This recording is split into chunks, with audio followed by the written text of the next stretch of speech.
El primer conjunto que veremos es el de los números naturales.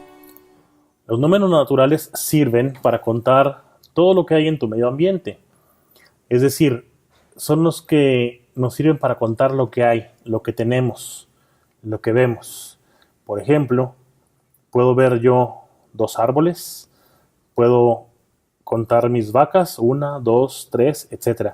Son los números que van de uno en uno y que dicen lo que existe, lo que tienes.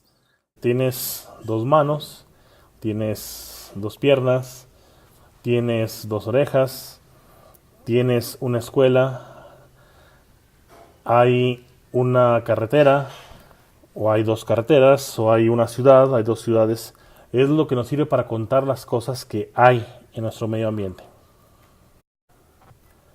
Matemáticamente se representa el conjunto de los números naturales con este símbolo. Es una n, pero como que con doble raya.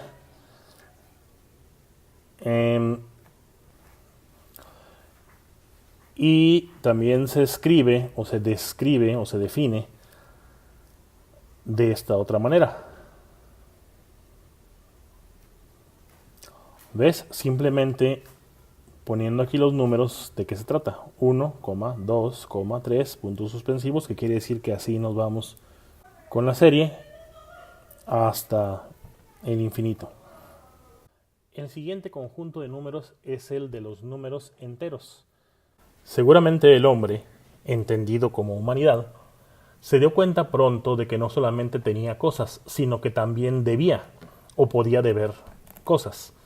Por ejemplo, si alguien le debía 2 gallinas a su vecino, no es que no tuviera las gallinas, posiblemente las tendría, posiblemente no.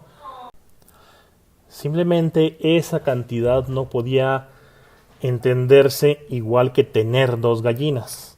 Es decir, había números positivos y había números negativos. Tener era positivo, deber era negativo. Y así surgieron los números enteros.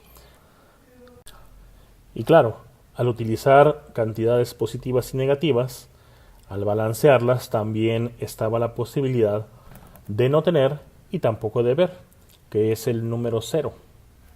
Entonces los números enteros o el conjunto de los números enteros es el conjunto de los naturales, que serían los enteros positivos, el 0 y los números negativos, que son el negativo de los naturales. Y después de los enteros tenemos ahora al conjunto de los números racionales. Y no es que sepan pensar los números, no es en ese sentido racional. Racional viene del latín ratio, que significa proporción. Es decir, son los números con los que definimos o describimos proporciones, pedazos de algo. Por ejemplo, cuando tú sabes que mostrando tu credencial en el autobús te cobran media tarifa, estás hablando de un medio de la tarifa. Cuando sabes que en el automóvil te queda solamente un cuarto de tanque, estás hablando de una cuarta parte del tanque de la gasolina, ¿cierto? Cuando vas a la tienda y compras medio galón de leche, estás comprando la mitad de un galón de leche. Así es que estos son los números racionales, los que expresan una parte de algo, y usualmente se definen así. Como verás, esta es una fracción o un quebrado, posiblemente lo conozcas así. El número de arriba es un entero y el de abajo también tiene que ser un entero. Y tienen algunas propiedades interesantes que veremos enseguida. Pero primero debes notar que ambos números, el numerador y el denominador, son enteros.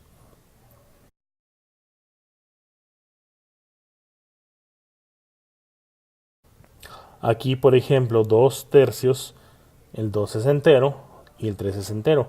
Aquí en este otro ejemplo, menos 5 séptimos, o menos 5 sobre 7, o menos 5 entre 7. El número 5 es negativo y es un entero. El 7 es positivo, es un entero. De igual forma, aquí en este menos 9 entre menos 16, ambos son enteros porque siguen siendo negativos. Ahora bien, matemáticamente el conjunto se define así. Y te voy a explicar esta notación para que la comprendas porque es muy fácil leerla. Esta notación quiere decir el conjunto de los números racionales que se representa por esta Q.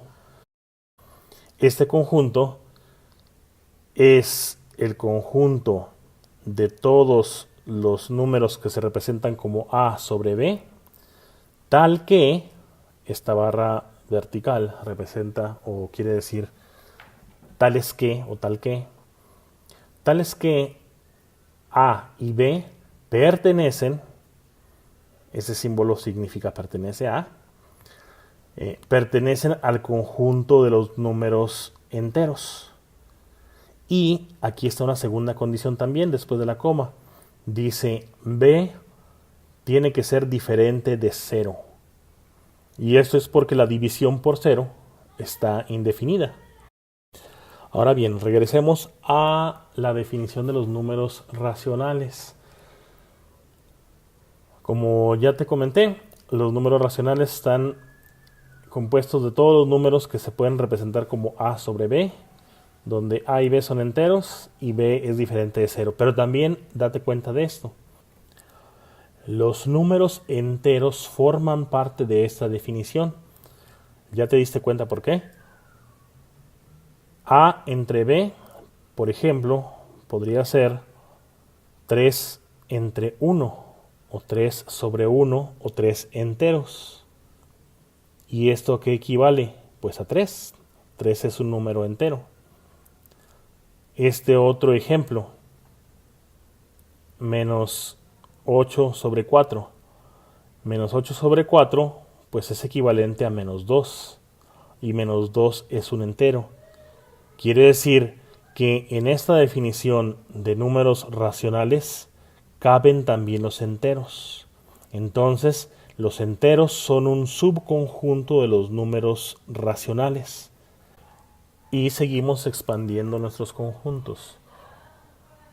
Aparte de los números racionales, resulta que hay algunos números que no se pueden representar ni como una fracción de enteros, ni como un número entero. Por ejemplo, raíz de 2. La demostración de esto queda fuera del alcance de este pequeño repaso. Sin embargo, puedes consultar los materiales extras que vienen en la página del curso si es que te queda interés por este asunto. ¿Ok? Muy bien. Estos números que no se pueden representar como fracciones entre números enteros o como números enteros se llaman números irracionales. Estos números seguramente no los utilizas directamente en tu vida diaria. Y dije directamente porque indirectamente sí.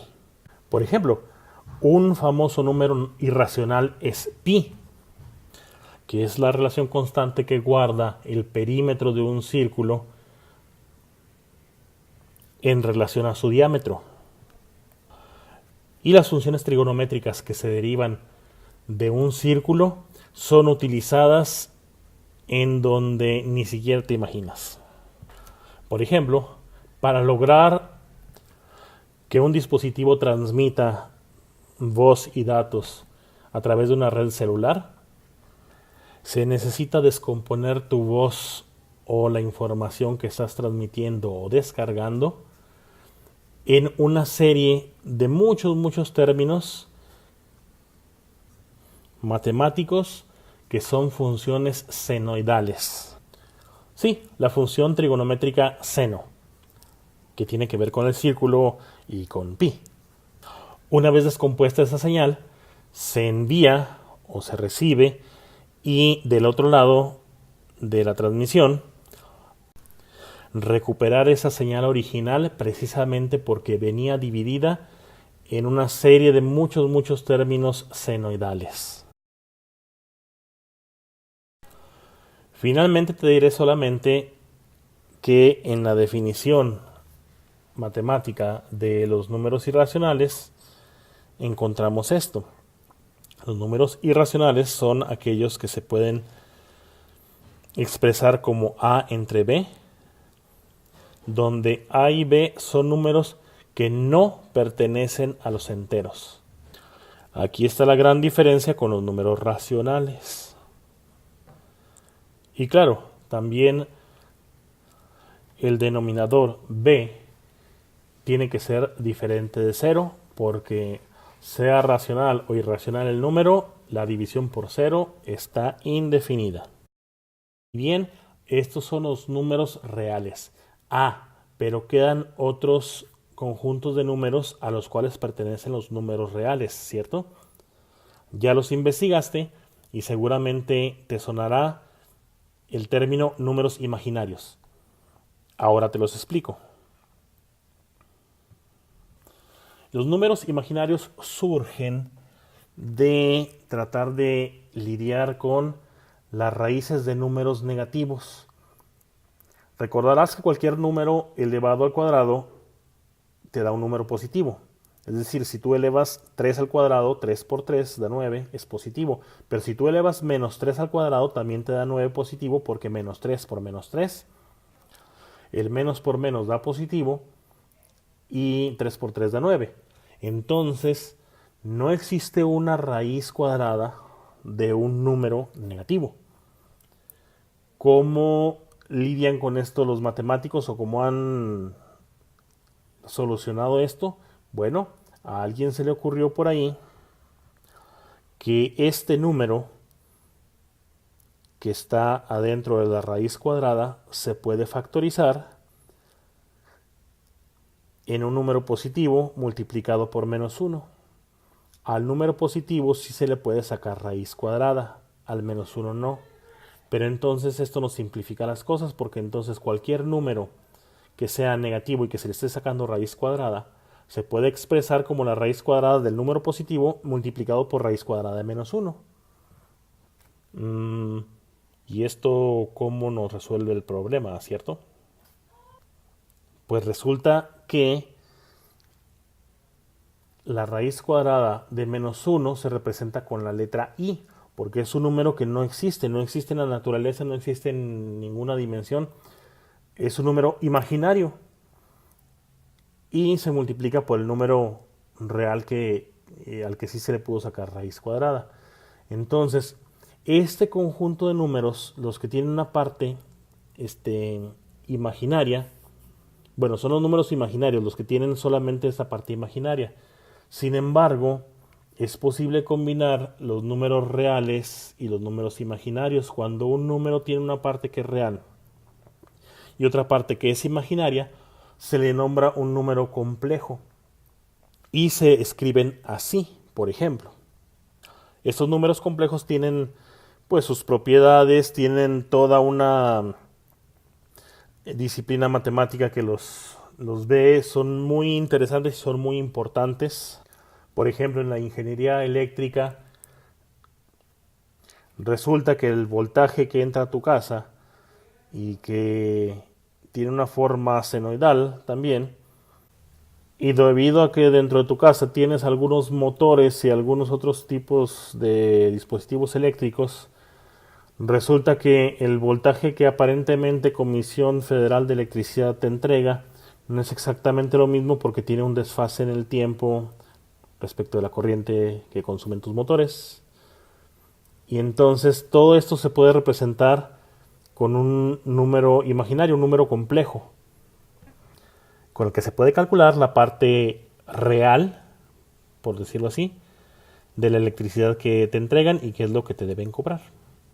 Pero entonces el conjunto de números reales es parte del conjunto de los números complejos. Y esos son todos los números que manejamos en matemáticas.